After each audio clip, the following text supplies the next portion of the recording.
Hi everyone, this is तेजस गावंडी है। हमारे इस फ्रिक्शन सीरीज में मैं आपके लिए लेके आया हूँ नया क्वेश्चन जो कि मैंने पिक किया है सिंगेज बुक से। ठीक है, तो इस क्वेश्चन में कुछ इस तरीके से दिया गया है। देखिए, आपको यहाँ पे दो पुलीज दी गई है, ये पुली नंबर 1, पुली नंबर 2 और एक स्ट्रिंग है। देखो यहाँ से स्टार्ट हुआ है वो स्ट्रिंग, ऊपर गया और फिर से दूसरे ब्लॉक को अटैच है, यानी कि ये जो पूरा स्ट्रिंग है ये एक ही है। यहाँ पे 2 या 3 स्ट्रिंग नहीं यूज किए गए हैं, स्ट्रिंग एक ही है। तो हमेशा याद रखना, जब भी स्ट्रिंग सेम होता है तो वहां पे टेंशन हर उस स्ट्रिंग में सेम होता है। तो चलो, हम उस क्वेश्चन में ऑलरेडी हमें टेंशन की वैल्यू दी गई है। स्ट्रिंग में जो भी टेंशन डेवलप होगा वो कितना दिया गया है, 15। अब मुझे बताओ एक्सेलरेशन ऑफ द ब्लॉक उसने कितना दिया गया है, 1 मीटर पर सेकंड स्क्वायर का। अब ये दो ब्लॉक एक दूसरे को कनेक्टेड है। अब यहाँ पे देख के पता चलता है कि ये वाला ब्लॉक तो इधर मूव होगा नहीं, है ना। सिंपल सी बात है, ये वाला ब्लॉक ये डायरेक्शन में मूव होगा और इससे ये ब्लॉक को ये साइड में खींचेगा। कितने एक्सेलरेशन से, 1 मीटर पर सेकंड स्क्वायर के एक्सेलरेशन पे। यहाँ पे भी कितना एक्सेलरेशन होगा, 1 मीटर पर सेकंड स्क्वायर का एक्सेलरेशन। और यहाँ पे जो प्लैंक है उसका कितना एंगल है, 37 डिग्री।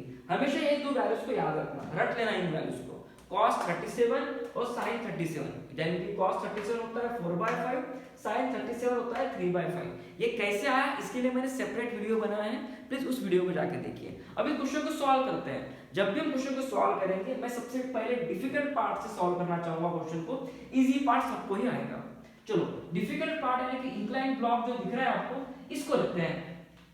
सबसे पहले इंक्लाइन ब्लॉक को लेने के बाद उसकी पहले एफबीडी बनाते हैं, जो कि ये एंगल है आपको 37 डिग्री। देखो यहाँ पे ये तुम्हारा ब्लॉक है, ये ब्लॉक का मास कितना दिया है, 5 kg। चलो, सबसे पहली बात जो होती है, ये ब्लॉक को देखते से तुम्हें दिमाग में आना चाहिए इसका वेट mg, जो कि हमेशा वर्टिकली कैसा होता है, डाउनवर्ड। चलो, ये रहा आपका 5 kg का ब्लॉक, जो कि कितना वेट होगा इसका, 15 न्यूटन। चलो ठीक है, 15 न्यूटन का फोर्स नीचे लग रहा है। इसके दो कंपोनेंट हमेशा बना लेना। मैंने ऐसे बहुत से क्वेश्चंस लिए हैं प्लैंक के, जिसमें जब भी वेट के कंपोनेंट बनाना होता है वो सबसे आसान चीज होती है वेट के कंपोनेंट बनाना। एक कंपोनेंट हमेशा सरफेस को कैसा होना चाहिए, परपेंडिकुलर। देखो ये आपका सरफेस को परपेंडिकुलर है, देख लो यहाँ पे दिख रहा है। चलो, कितना आएंगे इसकी वैल्यू, 50। अब ये एंगल भी कितना होता है बच्चों, 37 डिग्री। ठीक है, तो ये कितना हो जाएगा, cos कंपोनेंट हो जाएगा ये cos 37। तो 50 cos 37 कितना है बच्चों, 4/5। 4/5 तो कितना आएगा, 10, यानी कि 40 न्यूटन। चलो, एक कंपोनेंट हमें मिल गया वेट का, जो कि 40 न्यूटन। दूसरा कंपोनेंट कुछ ये डायरेक्शन में रहेगा, जो कि रहेगा 50 sin 37। sin 37 देख लो कितना है, 3/5। तो ये हो जाएगा 50 मल्टीप्लाइड बाय 3/5, तो ये हो जाएगा 10, तो ये हो जाएगा कुछ 30 न्यूटन। ये कर लिया हमने काम। ये सबसे आसान चीज होती है। कभी भी आपको इंक्लाइन सरफेस दिखा और उस पर कोई ब्लॉक रख दिया, तो उसके दो कंपोनेंट सबसे पहले बना लो। ठीक है, एक वेट उसका mg और उसके दो कंपोनेंट, ये cos थीटा और sin थीटा। चलो, उसके बाद क्या पता है आपको, हमेशा नॉर्मल रिएक्शन मिलती है। अगर सरफेस है तो ये रही आपकी नॉर्मल रिएक्शन n, जो कि सरफेस को हमेशा क्या होती है, परपेंडिकुलर। और हमेशा याद रखना, नॉर्मल रिएक्शन का किसी ना किसी के साथ, एक तो वेट mg के साथ या फिर mg के cos कंपोनेंट के साथ बैलेंस होगा ही होगा। ठीक है, यहाँ पे कौन किसको बैलेंस कर रहा है देख के पता चलता है हमें, नॉर्मल रिएक्शन बैलेंस कर रहा है 40 न्यूटन को। ठीक है, इक्वेशन नंबर 1 इसे बाजू में लिख लेता हूं मैं। चलो ठीक है, अब तुम्हारा ब्लॉक का मोशन कैसा है, ब्लॉक का मोशन है बच्चों ये डायरेक्शन में, नीचे आ रहा है तुम्हारा ब्लॉक। तो इसमें देखो दो फोर्सेस ऑलरेडी हैं। ये एक स्ट्रिंग में क्या डेवलप होता है, हमेशा स्ट्रिंग में डेवलप होता है टेंशन, जो कि हमेशा जॉइंट से दूर जाता है। ये मैं इसे जॉइंट कहता हूं, जहां पे मास और स्ट्रिंग अटैच है, इस पॉइंट को मैं जॉइंट कहता हूं। यहां से तुम्हारा टेंशन देखो दूर जा रहा है। ठीक है, चलो, तो इसे टेंशन फोर्स दे दो, this is your tension force T। ठीक है, अब और एक चीज, फ्रिक्शन फोर्स भी लगेगा। यहाँ पे देखो अच्छा, हमें फाइंड क्या करना है, मैंने लिखा है।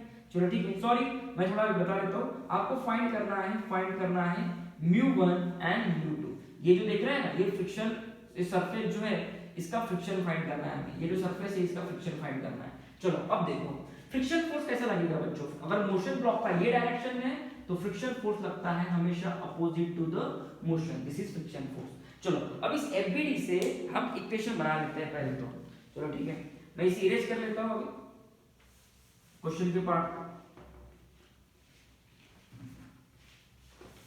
आप बोल रहे हो सर दो दो कपड़े से क्यों पूछ रहे हो? पहला कपड़ा जो था थोड़ा गीला था, गीले कपड़े से मैंने व्हाइट बोर्ड पूछ लिया, अब थोड़ा सूखा कपड़े से पानी को हटा रहा था, ठीक है, इसलिए दो दो क्या कहते हैं उसके डस्टर यूज करने पड़ते हैं। चलो यहाँ पे लगाओ दिमाग, कैसे लगाओगे?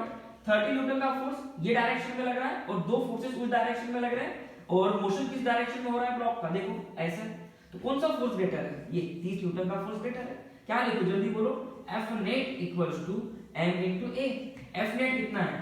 30 माइनस इन दो फोर्सेस की हमें सम करना पड़ेगा, tension plus what, friction force equals to mass कितना है ब्लॉक का 5 kg into acceleration. Okay 30 minus tension कितना डेवलप हुआ है, हमें दिया है वैल्यू टेंशन की ऑलरेडी 50 न्यूटन, 15 न्यूटन दी गई है, माइनस अंदर मल्टीप्लाई होगा तो सॉरी माइनस इस प्लस को मल्टीप्लाई होगा तो माइनस ही रहेगा।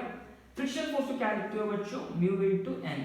अभी यहाँ पे जो फ्रिक्शन है म्यू जिसको हम कहते हैं उसे कहा गया है उन्होंने म्यू 1, तो मैं यहाँ पे म्यू 1 लिख लेता हूँ, ठीक है, equals to 5 into what a, और एक्सेलरेशन की वैल्यू दी गई है आपको कितनी है 1। चलो ठीक है, हो गया सॉल्व क्वेश्चन। तो 30 माइनस 15 कितना हो जाएगा बच्चों 15 माइनस म्यू 1, नॉर्मल रिएक्शन की वैल्यू हमें यहाँ से मिल गई, ये देखो n, और ये आपका 40 न्यूटन, एक दूसरे को बैलेंस कर रहे हैं तो इसकी वैल्यू कितनी हो गई है 40। चलो यहाँ पे 5, तो इसे सॉल्व करेंगे 5 इधर आ जाएगा, ये बचेगा 10 mu 1 into 40, so mu 1 is 1/4। पहला आंसर मिल गया हमें, म्यू 1 का आंसर हमें मिल गया, जो कितना आया बच्चों 1/4। तो सबसे डिफिकल्ट पार्ट तो यही था क्वेश्चन का सॉल्व करना। अभी ये वाला पार्ट तो सबसे आसान है, ये कोई भी कर लेगा, तो भी मैं इसका सॉल्यूशन दे देता हूँ। देखो एक बार आप स्क्रीनशॉट निकाल लो इस वीडियो का, इस क्वेश्चन का। चलो ठीक है, निकाल लिया होगा आपने। चलो अब थोड़ा इजी वाले पार्ट पे चलते हैं। हमेशा कभी भी क्वेश्चन को सॉल्व करना है ना, तो सबसे पहले डिफिकल्ट वाले पार्ट से स्टार्ट करना, मतलब मैं चाहता हूँ कि डिफिकल्ट वाले पार्ट को पहले निपटा दो, इजी वाला पार्ट सबको ही आता है।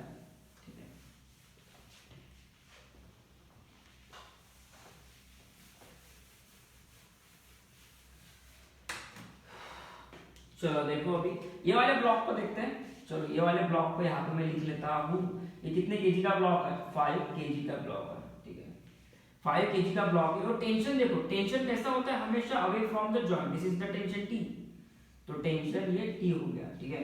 और यहाँ पे क्या है फ्रिक्शन फोर्स, किसको मैं μ2 कहता हूँ। चलो ठीक है, अगर ये ब्लॉक तुम्हारा ये डायरेक्शन में जा रहा है, एक्सेलरेशन अगर ये डायरेक्शन में है, तो फ्रिक्शन कैसा लगेगा बच्चों, फ्रिक्शन फोर्स लगेगा हमेशा इसके अपोजिट टू द मोशन। और फ्रिक्शन फोर्स को हमेशा कांटेक्ट पे दिखाना, जहां पे सरफेस और ब्लॉक का कांटेक्ट है वहां पे फ्रिक्शन फोर्स दिखाना, ठीक है। तो यहाँ पे ये ब्लॉक का वेट होगा वर्टिकली डाउनवर्ड, जो कितना आएगा बच्चों 50 न्यूटन, 5 इनटू g 50 न्यूटन। और नॉर्मल रिएक्शन कैसे मिलेगी, नॉर्मल रिएक्शन मिलेगी आपको वर्टिकली अपवर्ड, जिसको मैं हम n लिख लेता हूं। तो चलो ठीक है, जब नॉर्मल रिएक्शन को ना r लिखा करो, क्योंकि यहाँ पे हम जब 50 न्यूटन लिखते हैं कि न्यूटन है, और यहाँ पे n, तो कंफ्यूजन हो जाता है, सर n मतलब न्यूटन है कि नॉर्मल रिएक्शन है, ठीक है। इसके बाद जिसको बहुत अच्छे से प्रैक्टिस है उसको तो कंफ्यूजन नहीं होगा, लेकिन प्रैक्टिस नहीं रही तो n और r में कंफ्यूजन बढ़ेगा। अब जरा इस इक्वेशंस को लिखो, देख के पता चल रहा है बच्चों यहाँ पे F net equals to m into a।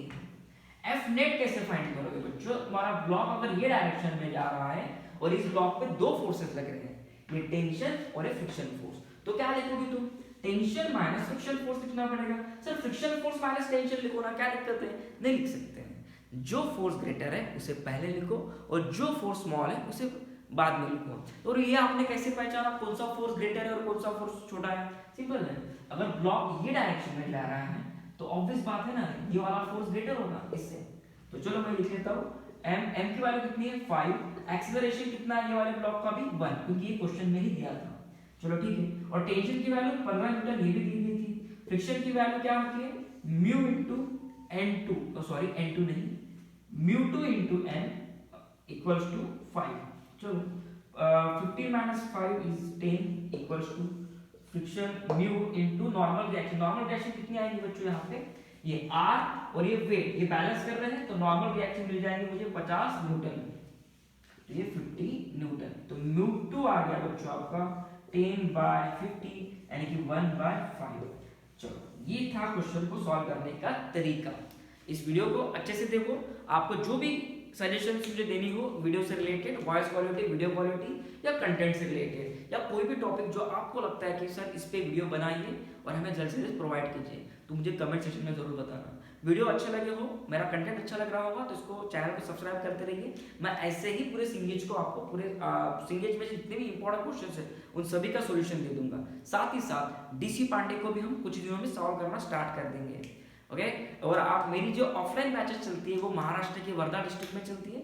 आपको कुछ भी हेल्प लगती हो मेरी ऑफलाइन में तो मुझसे मिलने के लिए आ जाइए। ठीक है, thank you so much everyone.